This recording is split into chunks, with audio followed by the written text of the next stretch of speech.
हम सब अपने फोन और कंप्यूटर पर ढेरों ऐप्स इस्तेमाल करते हैं, है ना? पर कभी सोचा है कि ये बनते कैसे हैं? ये सिर्फ कुछ लाइनें कोड करने से कहीं ज्यादा बड़ी बात है। तो आज हम इसी सफर को समझने वाले हैं कि कैसे कोड की कुछ लाइनें उन जटिल और भरोसेमंद सॉफ्टवेयर में बदल जाती हैं जिन्हें हम हर दिन इस्तेमाल करते हैं।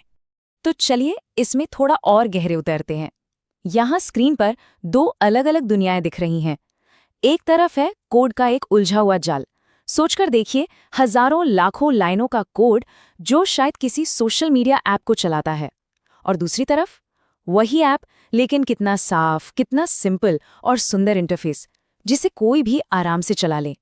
और यहीं पर सबसे बड़ा सवाल खड़ा होता है, आखिर ये होता कैसे है?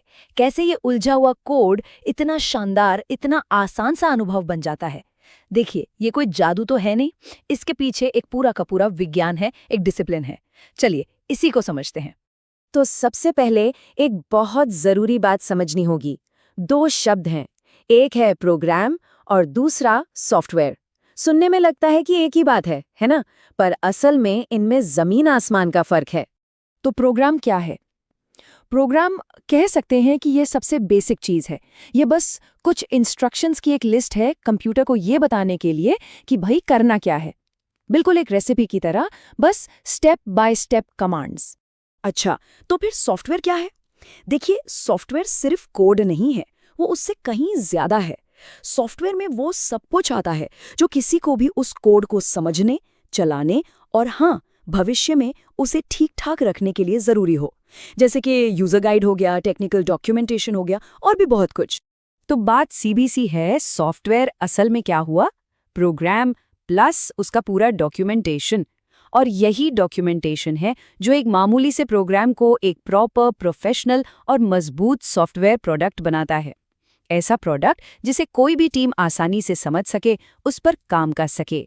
चलिए अब थोड़ा सा इतिहास में चलते हैं।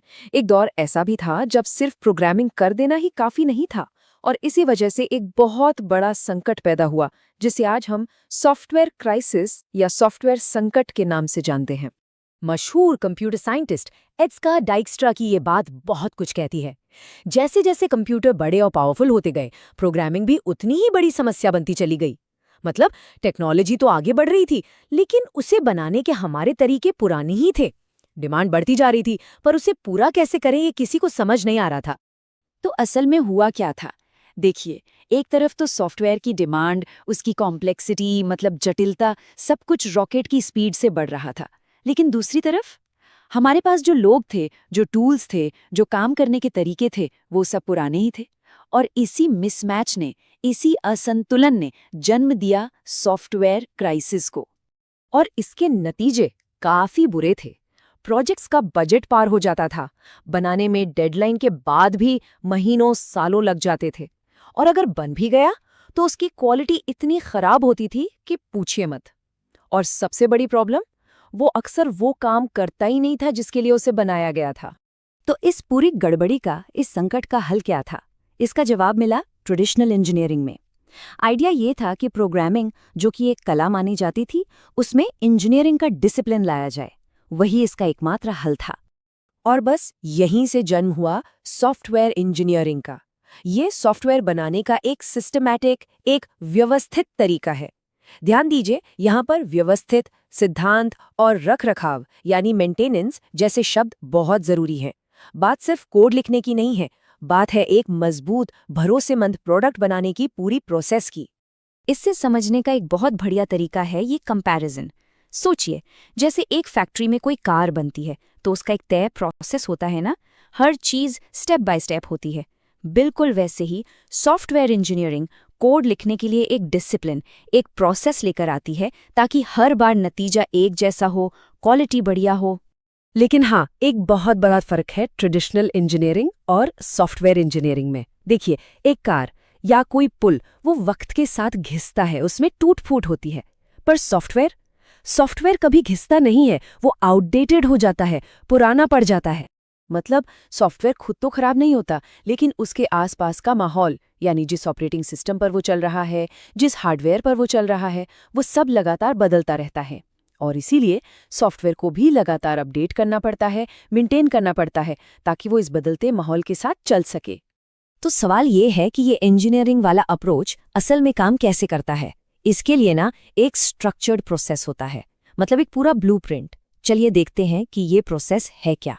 इस पूरी प्रक्रिया को कहते हैं सॉफ्टवेयर डेवलपमेंट लाइफ साइकिल, या शॉर्ट में SDLC। इसमें होता क्या है? सबसे पहले तो ये समझा जाता है कि भाई बनाना क्या है, ज़रूरत क्या है। फिर उसका एक पूरा डिज़ाइन, एक नक्शा तैयार किया जाता है। उसके बाद कोडिंग का काम शुरू होता है। कोड लिखने के बाद उसकी जम के टेस्टिंग होती है ताकि कोई गड़बड़ ना रह जाए, और आखिर में लॉन्च होने के बाद भी उसे लगातार सुधारा जाता है, मेंटेन किया जाता है।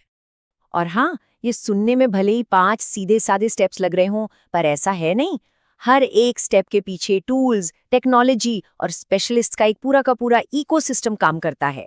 और ये सब तामझाम इसलिए है ताकि कितने भी बड़े और मुश्किल प्रोजेक्ट्स क्यों ना हो, उन्हें सही तरीके से कामयाबी के साथ पूरा किया जा सके।